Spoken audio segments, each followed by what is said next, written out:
Thank you so much for joining us for AFI Fest 2021 and for the Q&A for Lingui, the Sacred Bonds. I'm Julia Kipnis, and I'm one of the programmers for the festival.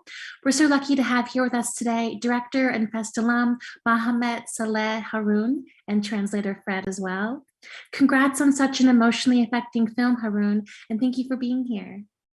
Yeah, thank you so much for inviting me. I'm really happy to be there. Yes, definitely. And you're calling in from Paris. Yes, yeah, from Paris. It's 8 o'clock, so yeah, time to dinner. For you, it's 11 o'clock, I think. Yes. Or 12, I don't know. Yeah. Okay.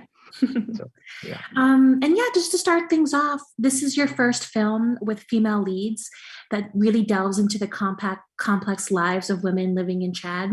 What motivated you to tell this story and inspired you to focus on a mother-daughter relationship? Well, it has been like 2 or 3 years ago, and it's a commonplace nowadays in Chad. You have a lot of articles talking about these young ladies. They became pregnant, and then they don't want to keep, their pregnancy. So they throw the babies, newborn. And even 2 weeks ago, there was an article in a newspaper.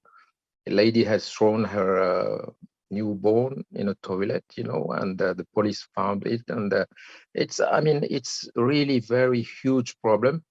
And I started just thinking about that, but because it reminded me an old story when I was maybe 9 years old in my the town where I was born in Abéché. And I heard my mother, talking because a young lady in the neighborhood, she threw her newborn, and I was really traumatized. She threw it in the toilet, and I was just like 9. I know how toilets are in Africa, in Chad, and I was so traumatized. And when I saw more than 40 years later, just like articles about the same problem. So I started just like making an investigation, and I saw a lot of women, and they said, but it's a common problem. It's always we have that. And so I started thinking about how to tell this story and let people reflect about it and find a solution. The fact is just in Chad, it's forbidden by religion to make an abortion, and also it's illegal in Chad. So how could you manage yourself as a young lady when there is no sexual education in school and it's forbidden? At least it means that it's forbidden to have sex until you're married. If not, if there is a problem. So it's just like absurd, and I wanted to reflect about that. Yeah. And so the film is a kind of tribute, to all this Chadian woman, just struggling day per day, trying to find a sense and to give a sense to their life. Yeah, that's what I wanted to do. Yeah. Yes, definitely. And Amina, the main character, she goes through a complete evolution throughout the film and starts to defy the patriarchy of her neighborhood and her religion. Was Amina's story and growth based on the experiences of actual women that you've met? Alors, j'ai pas tout compris, Fred. Alors, elle a dit que le personnage d'Amina évolue à travers l'histoire du film et qu'elle commence progressivement à aller à l'encontre des symboles de patriarches, en fait, qui sont présents dans sa vie. Est-ce que c'est basé sur quelque chose que vous avez trouvé dans votre recherche ou que vous connaissiez ou que vous avez inventé? Yes, it's something that I found, when I made this investigation with a lot of women, and they are in a kind of revolt. They are just they want to change all this world, but it's impossible. As there is a kind of patriarchal power, and there is also the tradition. Women should just like shut up And I know a lot of ladies divorced and etc. and they can't, it's just like enough is enough. And so, yeah, so in the story of the film, Amina, step by step, she discovered herself and she believed that her own freedom and her also, how to say, her happiness belonged to her, and she couldn't just like be obeyed to all these rules, because they are not, they're unfair in a way. So yeah, there is a kind of change of her because she take a kind of conscience, that she cannot just like be une femme obéissante, mais qu'elle doit, pour sauver sa fille, en fait, sortir de ce carcan-là pour pouvoir un peu s'émanciper. She has to step out of the obedient woman role in order to emancipate herself. Yes, definitely. And there's clearly a feminist theme going on. And is there much opportunity for women in Chad to act on feminism or to, work together to enact feminism? No, there is not really a kind of, feminist ideology, but there is a kind of traditional way of women. They have like associations and they try to help each other by collecting money each month. Like, you have like 20, 30, 40, 50 women together. And every month, like everyone could put like $10 and we give the whole money to someone. And then the next month you collect again and you give it to another one and etc. And it's a kind of credit, to help each other. And they do that. And I know that even my sisters, they are like managing directors in hotels. Another one works, with ExxonMobil and Mobil, Exxon, the petroleum company. And they used to do that because it's just like if they want to be independent, they have to just struggle between them. It's a question of having and sharing the same memory and the same experience. So, but it's not like with, they don't have words, they just act, so feminism sometimes is just like you blah, blah, blah. And, but they just act and they try to find solutions, and it's really, I admire how they struggle, just like without making any noise, without disturbing, the power of men and etc. But they find their own way. But in this situation, a lot of women that I have, investigated, they are a little bit like unhappy with that, they want just that life could be better and etc. So, but it's not easy. It's not easy. So my part is just like as a son of a woman, I don't forget that every time, when I talk to women, I used to say, well, I'm come from a woman, so I have to think about that. So it's a kind of tribute, to my mother. And I have a lot of aunts. I have 4 sisters. I have a lot of women around me. So it's a kind of tribute. And when we screened the movie, we had a private screening, 2 private screening in Chad, and all women, they came from associations and they want to screen the movie everywhere and they want to discuss about it. And I'm happy, I'm happy that a film could bring something, just to have a kind of debate in the society, which is also one of the challenge of making movies. It couldn't just be, when you are from a country like Chad, cinema couldn't be just like entertainment. Sometimes you have really to bring in the center of the city, the problems that we face. Yeah. Definitely. Do you understand me? My English is good, is okay? Oh, perfect. No, yes, I can. Great, okay, thank you. And you have such powerful women playing Amina and Maria in the film. And I think it was their first time, not their first time acting, but maybe their first time working in a feature-length film. How did you find them, and what was the collaboration process like with your whole cast?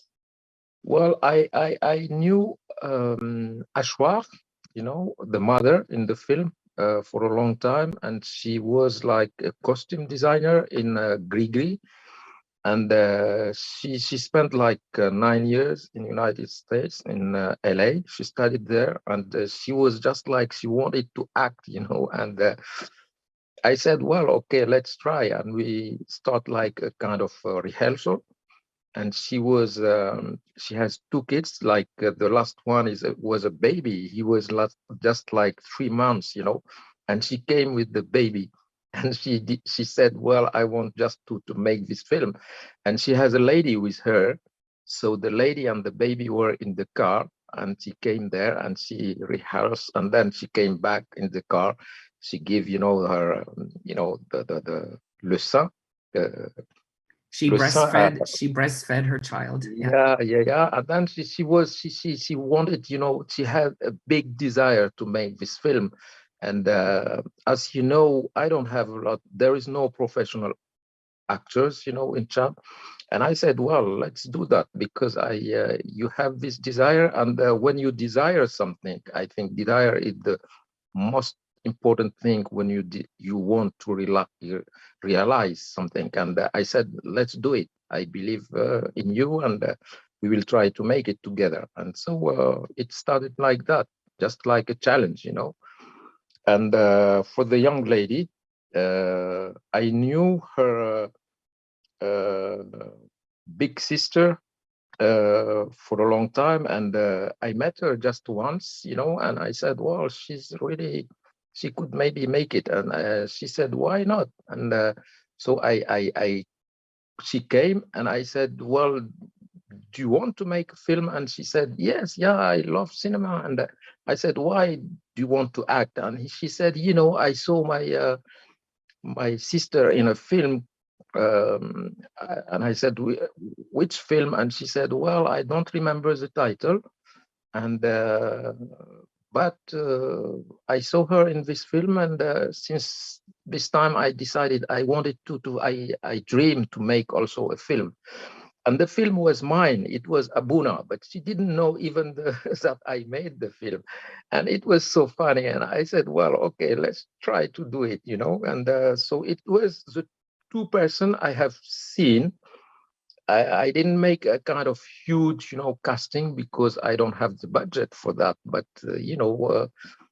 we are just like in Chad. I think my job is just like an artisan. An artisan? Yeah, artisan, and you make things just like with your heart, and so that's what they did, and what I try to do is just giving them, my love, all my love, and they, when it's sincere, people feel it, and they give you back, your love also. It's a question of love and desire making a film, I think. Yes. Thank you for that. And I've seen a little bit about the Chadian term Lingui and its meaning. Can you talk a bit about that and its relation to the film and your characters? Yes, Lingui in Chad, it's really a traditional word, It means it's a kind of precept of live it together. That means if you belong to the same community, you have to take care of each other. You have to help each other in a spirit of solidarity and kindness, So it's a kind of philosophy of life. And if you break, if you break this Lingui, this kind of loyalty between the same people belonging to the same community, so there will be a conflict. If not, it's a kind of, we need peace, so we have to take care of everyone.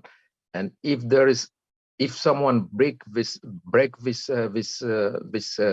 kind of contract, social contract, so there is a conflict. And I wanted in the film to show how, you know, the neighbor, Brahim, breaks, you know, the contract, and that's why there is a conflict and there is a drama and there is a problem. And then in another hand, you have also all these women coming back just because they are women and they know what the problem is. And so they become a kind of group, you know, of solidarity, and it's a kind of sorority in a way, you know, and that's what I wanted to show. Yeah, because in Chad and also in a lot of countries in Africa, you know, women work a lot, you know, just like as not leading actors, you know, supporting actors, you know, they are always behind, but they do the most important, I mean, work, you know. So we have to think about that. It's just like my respect, I mean, to all these women. That's what I wanted to do. Yes, you definitely get that feeling of respect for women.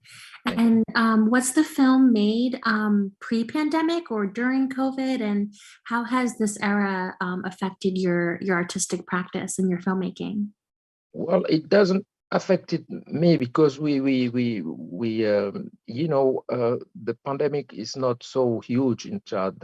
I don't know why, but we don't have a lot of cases, you know, and so we shot without a lot of problems, you know, and we just stopped like, you know, shaking hands, which is common.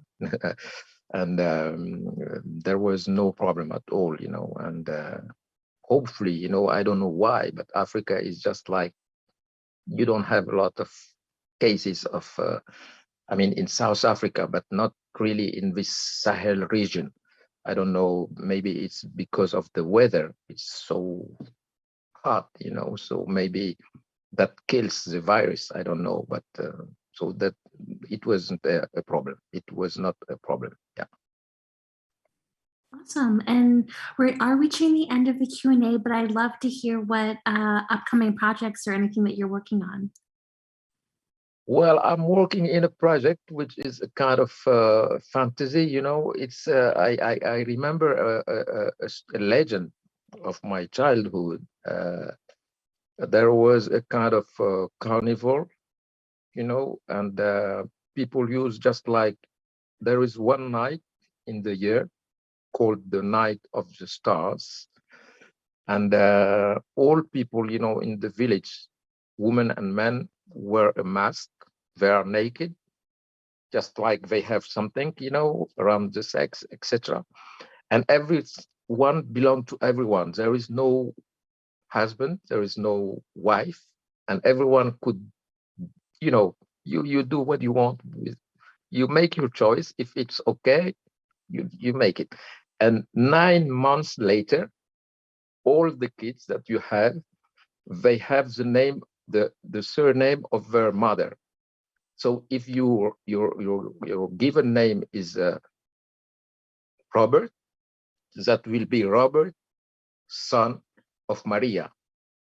So and even now we have men like, you know, called like that. So I wanted to revisit this story. I find it very, very extraordinary. So that will be maybe my next project. Yeah. That's awesome. And you shoot everything in Chad, right? You've made it some work in France, but is it mainly in Chad?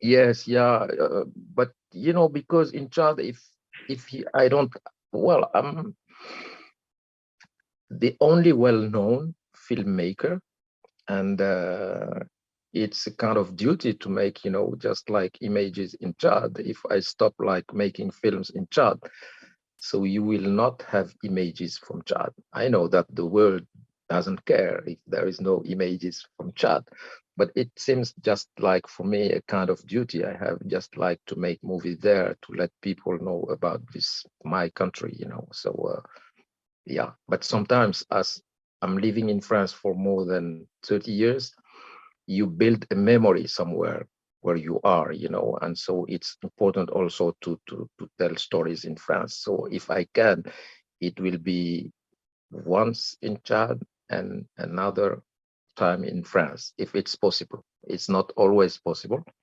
but I'm trying to do my best. Awesome. Well, we love your film and thank you so much for being here, Haroun. Thank you again, Fred, for translating. Any final words before we sign off? Well, just say hello to the people, you know, in the cinema theater. I love Los Angeles and I love you guys, you know, so enjoy the film and thank you. Thank you so much. It was a pleasure. Yes, thank you so much. Yeah, okay. Bye-bye. Thanks.